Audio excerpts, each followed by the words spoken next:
بسم اللہ الرحمن الرحیم ایاک نعبد و ایاک نستعین الصلاۃ والسلام علیک یا سیدی یا سندی یا رسول اللہ وعلی آلک و اصحابک یا سیدی یا سندی یا حبیب اللہ۔ السلام علیکم پیارے پاکستان۔ اللہ رب عز و جل قرآن پاک میں ارشاد فرماتے ہیں، اپنے بندوں سے ترجمہ ہے، اور اللہ سے ڈرو جس کے واسطے سے تم ایک دوسرے سے حقوق کا مطالبہ کرتے ہو، اور قطع رحمی سے بچو۔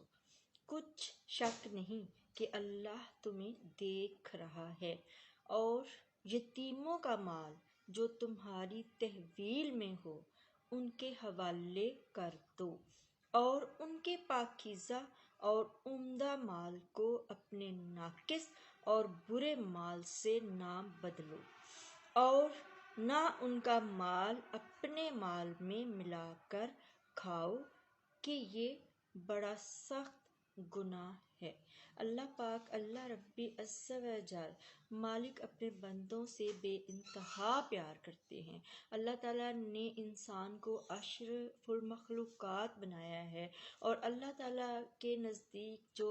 اہمیت ہے کہ انسان کی، یہ اس سے اندازہ لگا سکتے ہیں ہم کہ اللہ پاک نے حضرت آدم علیہ السلام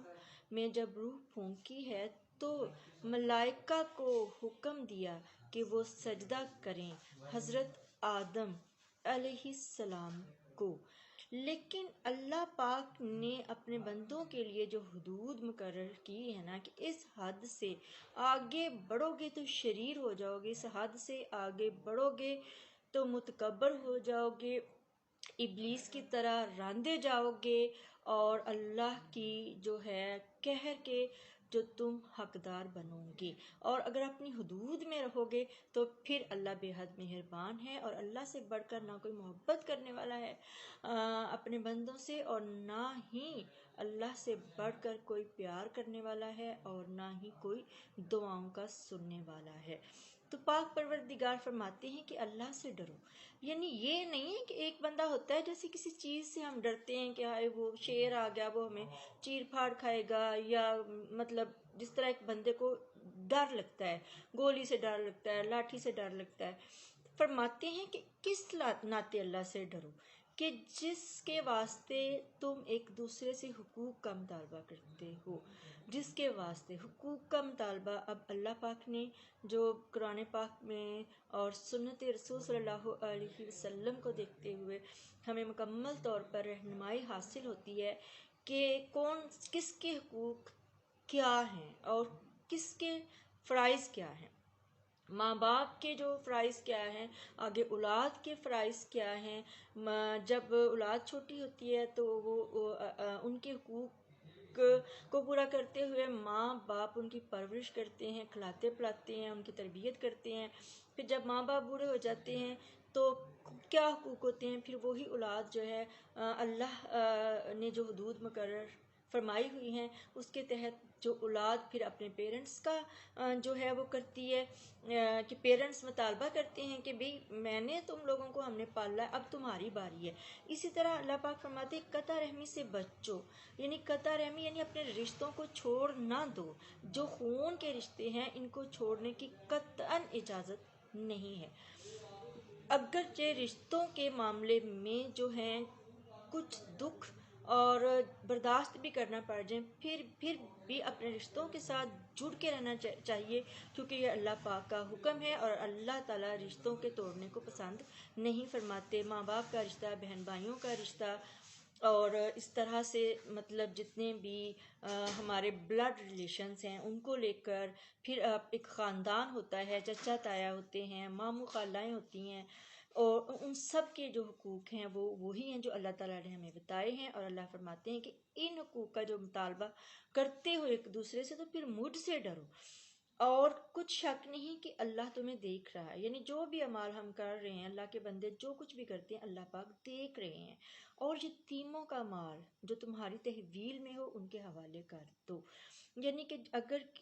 خدا نخواستہ کسی بچے کے ماں باپ دنیا میں سلامت نہیں رہتے، دنیا میں وفات ہو جاتی ہے، تو وہ بچوں کے لیے جو کچھ جائیداد یا کوئی چیز چھوڑ کے جاتے ہیں، تو جو بچے جس بھی رشتے کی زیر نگرانی پرورش پا رہے ہوتے ہیں، چاہے وہ تایا چچا ہو، ماموں ہو، یا کوئی اور بھی ہو، تو ان کے لیے یہ ہدایت اللہ کی طرف سے یہ حکم ہے کہ یتیم اگر بچے ہیں تو ان کا مال جو ہے ان کی حفاظت کرو جو تمہاری تحویل میں ہے، کیونکہ بچے چھوٹے ہوتے ہیں، جیسے کوئی کسی کی بچوں کے جیسے مطلب کسی کی فیکٹری ہے اور فیکٹری کا جو مال آ رہا ہے، یا اسی طرح سے اگر زمینیں ہیں، زمینوں سے جو اناج آ رہا ہے، چھوٹے معصوم بچوں کو کوئی نہیں پتا کہ وہ جو مال ہے ان کا جو ان کا حق ہے وہ کیا ہے اور کیا نہیں ہے، لیکن جس کے پاس یتیم پرورش پا رہے ہیں ان کو چاہیے کہ وہ جو مال ہے وہ ان کے ایمانداری کے ساتھ ان کے حوالے کر دیں، اور پھر اللہ تعالیٰ فرماتے ہیں کہ ان کے پاکیزہ اور عمدہ مال کو اپنے ناقص اور برے مال سے نہ بدلو، یعنی کہ ایسے جیسے زمینیں ہوتی ہیں، کچھ زرخیز زمینیں ہوتی ہیں، کچھ بنجر زمینیں ہوتی ہیں، تو اگر یعنی کہ جو یتیم بچے ہیں ان کی اگر زمینیں زرخیز ہیں، اچھی ہیں، اچھی فصلیں دینے والی ہیں، تو ایسا مت کرو کہ ان کو جو ہے اپنی بری زمینیں دے دو، بنجر زمینیں دے دو، اور ان کی جو اچھی عمدہ جو مال ہے وہ تم خود رکھ لو، اور پھر یہ بھی کہ ان کا مال اپنے مال میں ملا کر کھاؤ، تو یہ بہت بڑا سخت گناہ ہے۔ یعنی وہی ہو گیا کہ جیسے بچوں کی باپ کی کوئی فیکٹری ہو، تو ایک طرف سے جو پرورش کر رہا ہے وہ اس کا ایک طرف سے اس کا مال ہے، اس کی کمائی ہے، ان کی انکم ہے، دوسری طرف سے ان بچوں کی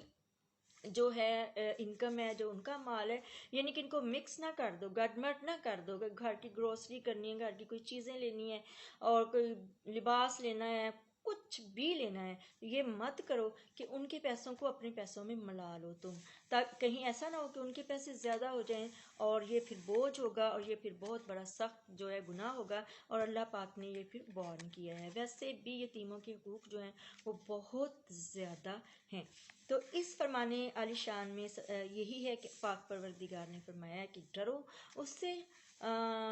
کہ تم جس واسطے سے ایک دوسرے کی حقوق کا مطالبہ کرتے ہو، تو حقوق اللہ پاک نے بتا دیے ہوئے ہیں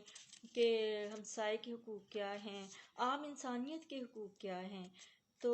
کاش کاش کاش اگر ہم صرف اور صرف اپنے اللہ رب عزہ و جل کے احکامات کو اور اپنے پیارے پاک نبی صلی اللہ علیہ وسلم کی مبارک سیرت کو سنیں، پڑھیں، تو زندگی بہت آسان ہو جاتی ہے، اور